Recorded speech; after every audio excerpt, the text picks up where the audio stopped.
동산교회 시간. 이 시간 말씀에는 물된 동산교회 담임 조병선 목사님입니다. 주님을 찬양합니다. 물된 동산교회 조병선입니다.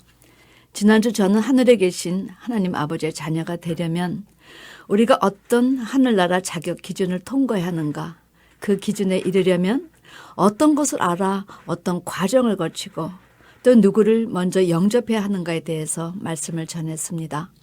왜냐하면 교회 나갔다 해서 다 아들딸이 되는 것이 아니라 하나님의 자녀는 오직 약속의 자녀만이 씨로 여기심을 받는다 하셨는데, 그 씨는 하나님 말씀, 생명의 말씀을 알되 제대로 알아 씨 중에서도 좋은 씨로 여기심을 받은 자이기 때문입니다. 주님은 하늘에 계신 아버지라 하셨습니다.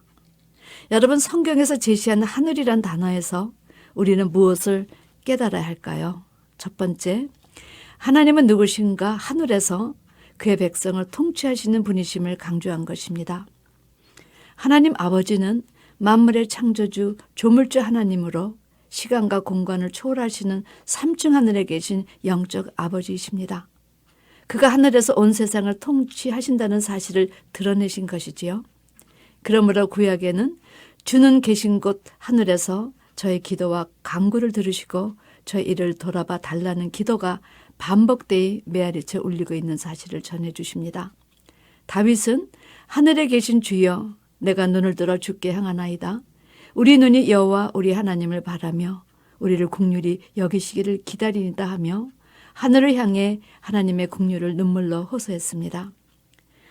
두 번째는 하늘에 계신 아버지란 고백 속에 우리의 믿음이 어디로 향할 것인가, 땅이 아니라 하늘의 소망을 두고 하늘 차원으로 변화라는 의미가 내포되어 있는 것입니다. 이는 하늘에 계신 하나님이 내 아버지라면 자식인 너희도 아버지를 닮아야 하지 않겠느냐, 너의 마음도 하늘 차원이 되어야 하지 않겠느냐는 의미입니다. 주님은 율법과 복음을 비교하시면서 하늘에 계신 너희 아버지 온전하신 것 같이 너희도 온전하라 하셨습니다. 이는 우리의 신앙의 삶의 종착점은 하늘에 계신 아버지처럼 우리도 온전하게 되어야 한다는 의미였습니다. 아비 닮지 않은 아들이 없다는 것이지요. 예수님은 아비를 닮는 아들은 이런 사람이다 실제로 제시하여 주셨고 그 아들의 본이 되셨습니다. 예수님은 제자들에게 너의 원수를 사랑하며 너희를 핍박하는 자를 위하여 기도하라. 이같이 한즉 하늘에 계신 너의 아버지 아들이 되리니 이렇게 말씀하셨는데, 이는 구약의 율법은 생명은 생명으로, 눈은 눈으로, 이는 이로, 손은 손으로, 발은 발로 남에게 손상을 입히는 대로 그렇게 할 것이 허용되었었습니다. 그러나 신약의 복음은 예수 그리스도를 믿고 영접한 자에게 하나님의 자녀가 되는 권세를 주셨기에 아들은 누구를 닮아야 하는가? 아들은 아비의 붕어빵이 되어야 하는 것입니다. 그러므로 십자가에서 자기를 죽이려 하는 자들을 향해 아버지 저들을 용서하여 주시옵소서, 저들이 하는 일을 알지 못하나이다 하시며 그 고통 가운데서 누구든지 알지 못해서 했던 행위를 고백하고 회개하면 용서해 주셨는데, 우리에게도 원수를 오히려 사랑하며 너희를 핍박하는 자를 위해 기도하는 이런 심령이 바로 하늘에 계신 아버지 아들이 된 사람에게 나타나는 인격이라 하셨습니다. 그러므로 주님은 이제 하나님의 자녀된 자들은 과거 사단의 새끼로 살 때에서 벗어나라 하신 것입니다. 너희가 하나님의 자녀가 되기 전에는 욕심이 있어 하나라도 남의 것이 자기 주머니에 들어오면 좋아했지만, 이제는 그런 과거의 삶과는 구별된 가치관과 물질관을 지내야 한다 하셨지요. 그리고 우리에게는 조금은 두려운 이 말씀을 명령하셨습니다. 주라, 그리하면 너에게 줄 것이니 그 후이되어 누르고 흔들어 넘치도록 하여 너에게 안겨주리라. 너희가 헤아리는 그 헤아림으로 너희도 헤아림을 도로 받을 것이니라. 여러분, 주님은 우리가 오히려 받는 것이 아니라 주는 삶이 되라 하셨습니다. 왜냐하면 하나님이 아버지가 되시지 않았느냐, 아비를 닮아야 하지 않느냐, 광야에서 만나를 매일 풍성하게 내려주시고 고기 먹고 싶다니 메추라기를 배불리 먹게 해주신 하나님, 우리 주님도 빈들에서 오병이어를 가지고 원대로 먹이신 나를 생각해라. 하나님은 창조주, 조물주가 아니냐? 그리하니 그 하나님을 믿고 주라. 그리하면 더 위대에 누르고 흔들어 넘치도록 주마. 근데 여러분, 우리는 입으로는 전지전능하신 아버지 하나님 이렇게 고백하지만 이 부분에 있어서는 믿지 못하는 구석이 아직도 남아있어 얼마나 쪼절히 살고 있는지 모릅니다. 성도 여러분, 주님은 어느 정도 주는 삶이 되라 하시는가? 너의 소유를 팔아 구제하여 낡아지지 아니하는 주머니를 만들라, 이 수준까지 하라 하십니다. 그런데 이렇게 너희들이 순종할 때 주님은 그것이 있고 하늘에 둔 바 다함이 없는 보물이다. 거기는 도적도 가까이 하는 일이 없고 좀도 먹는 일이 없다. 내 것을 남에게 주려 하는 것이 아니라 그런 삶을 산다면 남에게 주는 그 모든 몫이 사실 하늘에 내 몫의 상급으로 쌓인다는 이야기를 하신 것입니다. 어느 거 하나 손해볼 것이 없는 아름다운 투자라 하신 것이지요. 예수님은 우리의 신앙의 삶의 핵심은 하늘에 계신 너희 아버지 온전하신 것 같이 너희도 온전하게 되라. 누구든지 하늘에 계신 내 아버지 뜻대로 하는 자가 내 형제요 자매요 모친이리라 말씀하셨습니다. 이는 하나님의 아들이 된다는 것은 관념이 아니라는 것이지요. 실제 하늘에 계신 그 아버지를 닮아 인격과 성정이 바뀌어 삶 가운데 실상으로 나타나야 한다는 것입니다. 하나님은 에레미야를 너 하늘이라 부르셨습니다. 그는 하나님 앞에서 패악을 저지른 백성을 향해 우리가 스스로 행위를 조사하고 여호와께로 돌아가자. 마음과 손을 아울러 하늘에 계신 하나님께 들자. 그렇지 않으면 우리의 범죄함과 패역함을 주께서 사하지 아니하시고 우리를 열방 가운데 폐물을 삼으실 것이다. 이렇게 하나님의 백성 사이를 오가며 아비의 마음을 자식에게로 자식의 마음을 아비에게로 돌리고자 눈물로 기도한 참 선지자였기 때문입니다. 성경의 결론인 계시록 12장 12절에서 사도 요한은 이 세상에 하늘과 그 가운데 거하는 자들, 땅에 거하는 자들, 바다에 거하는 자들 세 부류가 있는데 이제 하늘과 그 가운데 거하는 자들은 즐거워하고 땅과 바다는 화했을 것을 예고했습니다. 주께서 우리에게 매일 주기도문을 고백하면서 하늘에 계신 아버지를 닮아 하늘 차원이 되어야 할 것을 제시하였지만 게을러 그때까지 땅 차원에 거하고 복음 자체를 거부했던 바다 차원들은 심판의 날을 맞게 된다는 것입니다. 또한 사도 요한은 계시록 14장 1절에서 땅 차원에서 하늘 차원으로 변화받은 14만 4천을 소개하며 그들의 이마에 아버지인과 어린 양의 이름의 인을 받은 사실을 소개합니다. 이들은 전 시대 하나님 나라에서 예수를 주로 영접해서 하나님의 자녀로 거듭났을 뿐만 아니라 구원자의 삶을 감당해서 하늘이라 일컬음을 받았던 자들이었습니다. 그러므로 주님은 오직 너희를 위하여 보물을 하늘에 쌓아두라. 거기는 좀이나 동록이 해하지 못하며 도적이 구멍을 뚫지도 못하고 도적질도 못하느니라. 내 보물이 있는 그곳에는 내 마음도 있다. 이렇게 말씀하시므로 하나님의 자녀가 된 자들의 삶은 물질관과 가치관이 세상과 확실하게 구별되어야 함을 강조해 주셨습니다. 세 번째, 주님은 하늘 아버지와 육신 아버지의 차이점을 제시하여 주셨지요. 여러분, 앙케이트 조사를 했는데 직장에 다니는 아버지의 90% 이상이 자기 직장에 만족치 않는다고 나왔습니다. 그렇다면 왜 직장에 다니느냐는 질문에 자식 때문, 정말 새끼들 먹이고 교육시켜야 되니까 그 응답의 내용이었습니다.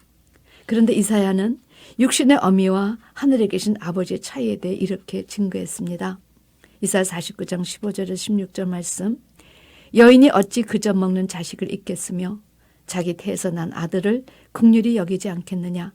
그러나 그들은 혹시 있을지라도 나는 너를 잊지 아니할 것이라. 내가 너를 내 손바닥에 새겼다. 여러분, 오래전에 제가 아는 한 분의 대학교 다니는 아들이 벼랑간 심장마비로 죽었습니다. 그리고 발연식을 끝내고 점심을 대접하며 아들을 보내신 어머니가 이렇게 말씀하시며 눈물을 쏟으셨지요. 난 아들을 묻고도 이 점심을 먹어야 됩니까? 그 소리에 듣는 사람들의 마음이 미어졌습니다. 자식이 죽으면 어미의 마음에 묻는다고 합니다. 그러나 땅 위에서 사라지니 세월이 지나면 점점 그런 대로 잊고 지내지요. 그러나 하나님은 다르다 하십니다. 육신의 부모에게는 잊혀질지라도 나는 너를 잊지 아니할 것이라. 내가 너를 내 손바닥에 새겼다. 여러분, 이 세상에서 가장 순수한 사랑이라는 모성애를 할지라도 하나님과는 비교가 되지 않는다는 것입니다. 독생자를 보내 십자가에 두 손 두 발 다 못을 받고 너희들을 구하려 했다.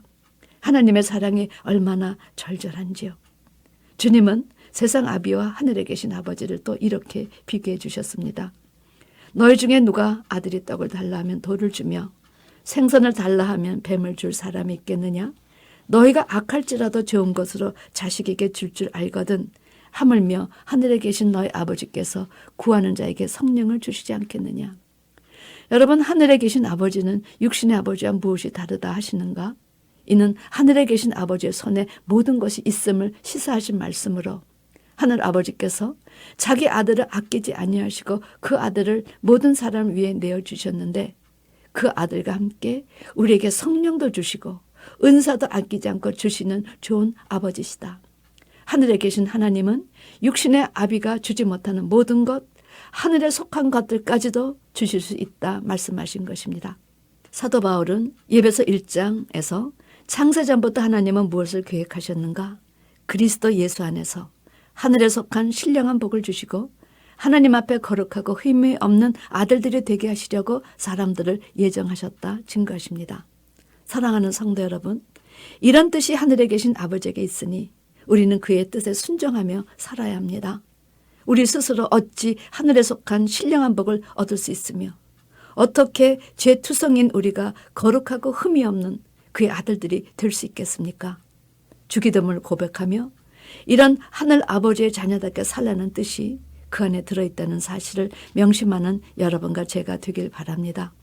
세 번째, 주님은 마태복음 23장 9절에서 땅에 있는 자를 아비라 하지 말라. 너희 아버지는 하나이시니 그 하늘에 계신 자신이라. 이렇게 말씀하시므로 우리의 아버지는 하늘에 계신 하나님 한 분이심을 천명하셨습니다. 하나님께서 인간에게 결혼 제도를 주신 것은 우리가 땅에 사는 동안 아비와 자식과의 관계를 알아야 하늘에 계신 그 아버지와 우리와의 관계를 깨닫게 되고 육신의 남편과 아내를 통해 하늘에 계신 남편 예수와 우리가 어떤 관계인가를 깨닫게 하시기 위한 방편이었다 하십니다. 그러므로 우리 아버지는 그 하늘에 계신 자요 땅에 있는 아비는 이 세상에 살 동안만 아비의 역할을 하는 것이요 장래 올 세상에서는 아비도 없고 어미도 없다는 것이 실상입니다. 네 번째, 에스겔과 다니엘은 하늘 보좌에 앉으신 하나님을 뵙고 사도 요한은 하늘 정부를 보았습니다. 에스겔은 하나님의 영이시라 무엇으로 비유하였는가? 그 모양이 남보석 같고 그 보좌 형상 위에 한 형상이 있어 사람의 모양 같더라 증거했습니다. 다니엘서에서는 다니엘의 세 친구가 왕이 세운 신상에 절하지 않았다는 이유로 극렬히 타는 불 속에 던져졌을 때 그때 느부갓네살이 무엇이라 증거했는지요. 내가 보니 결박되지 아니한 네 사람이 불 가운데로 다니는데 상하지도 아니하였고 그 넷째 모양은 신들의 아들과 같도다. 이렇게 놀람을 금치 못했습니다. 구약에 활약하시던 여호와의 사자를 보았던 거지요. 여호와의 사자 이름은 기묘자라 했는데 이 세상에 오실 독생자 이름도 이사야 9장 6절에 그 이름은 기묘자라 모사라 전능하신 하나님이라 영존하신 아버지라 평강의 왕이라 했습니다. 성도 여러분, 우리 눈에 보이지 않지만 하늘에 하늘 정보가 있어 이사야 때나 다니엘 때나 지금도 같은 실상을 볼 수 있었던 것입니다.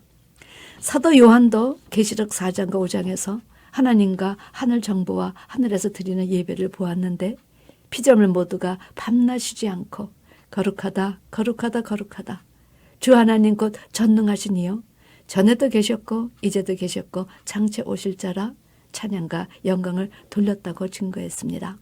사랑하는 성도 여러분, 내일 일도 알지 못하는 우리 인생이 하늘의 정부도 볼 수 있고 그 하나님의 통치를 받아 우리도 하늘 차원이 되라 하시는 것입니다.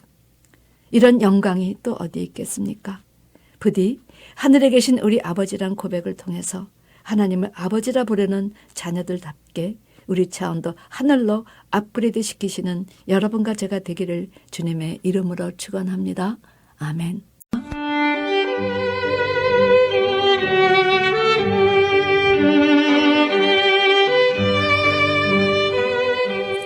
지금까지 말씀에 물된 동산교회 담임 조병선 목사님이었습니다.